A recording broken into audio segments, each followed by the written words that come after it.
here with Jessica Ralph Bova, the owner of Parties a la Carte. Jessica, tell us a little bit about your business. At Parties a la Carte, we are a full service wedding planning company. So we offer everything from ballroom weddings to outdoor weddings to also social events and corporate events as well. Something I really love about your weddings is you do a lot of luxury weddings. So they always have some really amazing and beautiful, timeless decor, and they always just have a real wow factor to them. And today in particular, I want to ask you about a wedding that we recently featured, Lindsey and Alex's wedding. So this was a beautiful, classic, timeless, black and white wedding.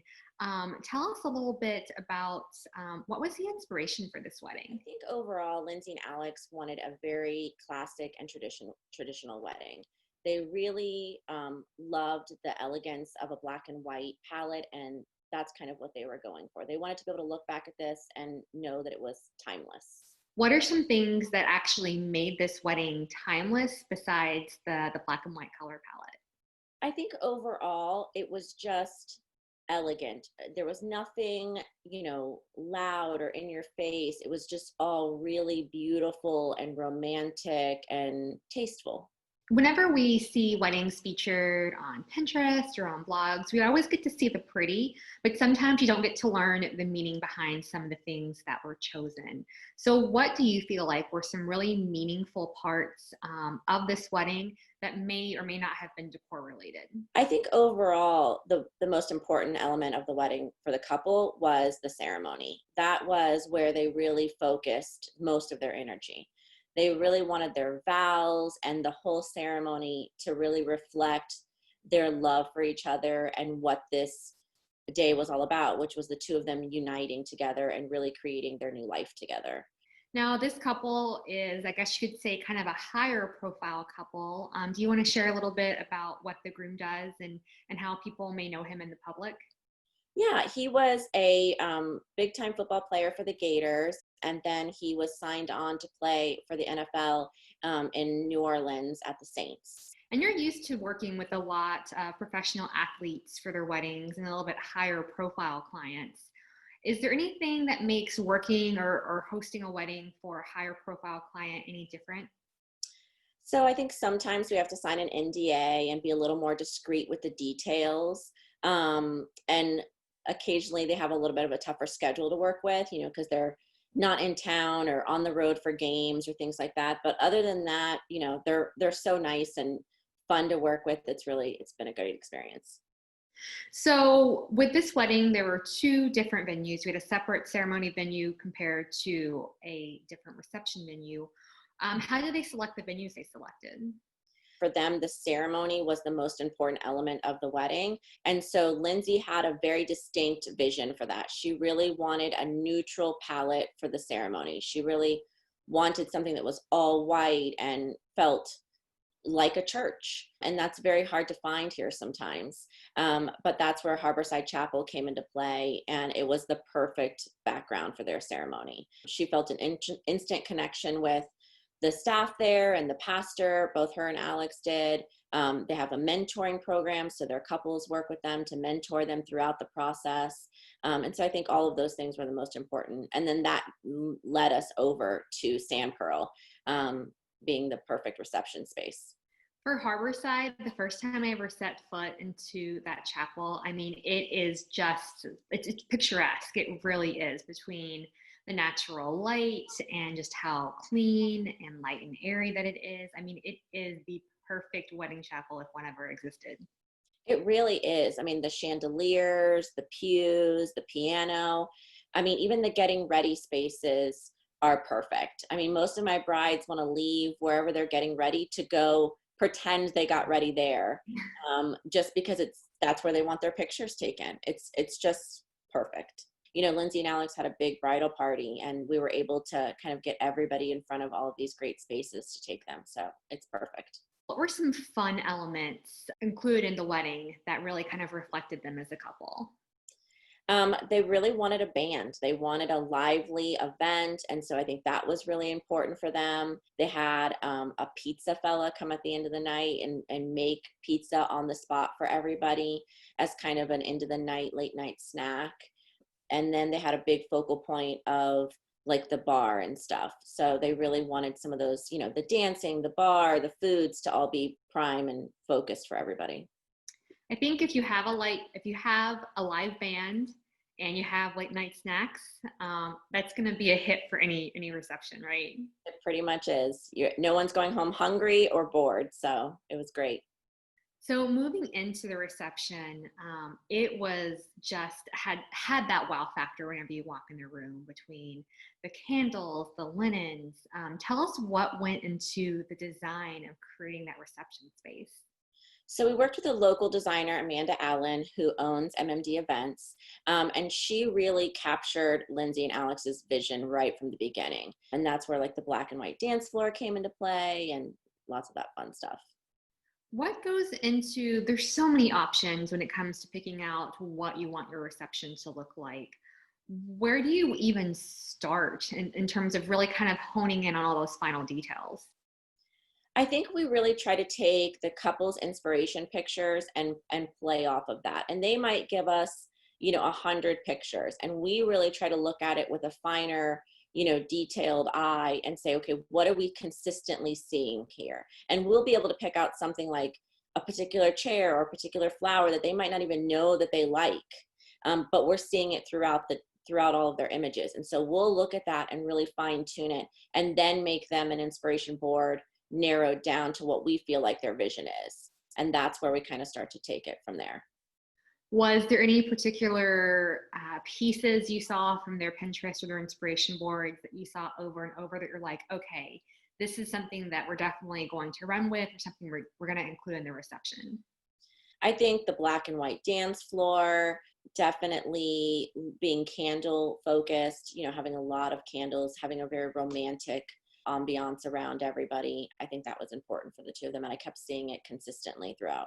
Something I really love about weddings is when couples get really detailed with some really cute details. So I saw that with the cake, it looks like they had their monogram on the front, and then on the back they had some buttons. Can you explain the buttons in the back of the cake? I think it was just a detail they loved. I mean, the branding was important to them. They actually had that crest made from Urban Coast. And so that was important. Lindsey and Alex had shown us a bunch of crests that they really liked. And then we took elements from their lives and really made that. And that was really their detail. And for me, branding and details are everything. I think if you don't have that in your wedding, you're missing a huge piece. And so when we put that crest on the cake, Lindsey had a lot of buttons on her dress. And so she wanted to replicate that onto the cake as well. And kind of giving those details. That was such a really unique thing that stood out, especially the way the videographer edited their video together to really kind of make that connection. When I saw that, I'm like, wow, that's just a really cool detail that they had. Yeah, their videographer was Bonnie Newman, and she was absolutely amazing. It was perfection all the way. I usually don't cry through videos, but she had me in tears. Our whole office was sitting there sobbing when that video came across. That's the thing that people don't get about wedding videos. If you can watch, in my case, a stranger's wedding video and really get emotional about it. I know obviously you guys knew them, but for me, I've never met them before. So to be able to watch a video and get very emotional, that's what good wedding videography does. There's a few that, and Bonnie's done most of them, that really, really make me cry. And I'm like, oh my gosh, I cannot believe I'm crying. What were some of your favorite elements? You see hundreds of events every single year. You've planned hundreds of events. What are some elements from this wedding that you really loved? I mean, I go back to the crest. I really loved their crest. I think it had so much meaning for them. And it really was that fine detail throughout the wedding. My other favorite part was Lindsey's dress. I just think it was so elegant. She had picked it in a small boutique in New Orleans, and I just thought it was breathtaking. And it was complete opposite of everything she told me she was going with.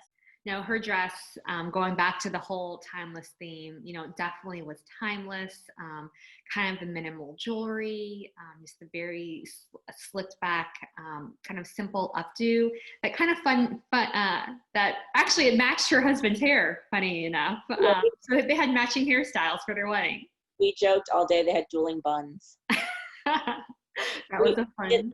we did like 6 different buns on him before we found one that we felt we liked. It was pretty, I think he took longer in hair and makeup than she did. That's awesome. That's awesome. You have to love that. And even I think during the speech, the father kind of made a joke about how they look like their brother and sister, which was kind of funny. Everyone has a budget. Even if you don't have a budget, you have a budget. So with this couple, where did they save and where do they splurge? So one of the places they saved was definitely in the flower centerpieces. Lindsey's inspirations really were full ball, tall centerpieces of roses. That can add up very quickly. When you need 600 or 1,200 roses in one centerpiece, that's expensive. So Amanda came up with the idea of incorporating hydrangeas, which give a lot of texture and really cover your base, and then adding the roses on top of that, which still gave you a lot of the look, but for probably half the cost. That's what I love when working with true wedding professionals. Sometimes people are scared to share their budget because they're afraid that that vendor is going to go crazy with it, but it's quite the opposite. If you tell them a true budget, they're going to do everything in their power to give you that look, but on your own budget. That's why I'm always telling people and clients, tell me your budget. Don't be afraid. Make sure I know it so that I can help you have the best wedding possible within that range. Now, where was an area that they decided to splurge for this wedding? Oh, definitely their feasting table. It was breathtaking. It had hundreds of flowers, roses and candles on it. It was gorgeous. Now, for couples out there who are wanting to create that really luxurious experience for their guests, what are some of your tips for creating a really luxurious wedding? I think it all goes back to the details. You've got to have the details. And I think a lot of people plan the big stuff. They have the band or they have a dance floor or some draping and pretty centerpieces. But if you don't finish it, then you've missed it all. And you'll miss it all by just not spending a couple $100 or a couple $1,000 more than you are already spending. You've got to have the details, the menus, the place cards, those final pieces, the signage, the little monograms on the dance floor. All of that stuff really brands the wedding as your own. And that's what kind of is the bow, I should say, on the gift. When it comes to choosing a timeless wedding, do you always have to go with a black and white color palette? Does it always have to be neutral? What are some tips for making sure that you have a timeless wedding, but you still include some of your own personal style? I think being more neutral does lend itself to being more timeless because you have less objections with trends and things like that later on. But I think you can do a pop of color and still do a timeless wedding. I think it's all about being classic and elegant, and maybe some of your place settings or chargers or silverwares or the way you're setting things, keep those things timeless if you're going to incorporate a lot of color, and that'll help make it that way. And Jessica, I know as a wedding planner, there's so many things that go into your job that the clients never know. What are some behind the scenes things that happen with this wedding that maybe the couple know about, or maybe the guests don't know about, or something that you guys were kind of threw you for a loop the day of? Did you have any save the days that you had to come in and adjust for this wedding?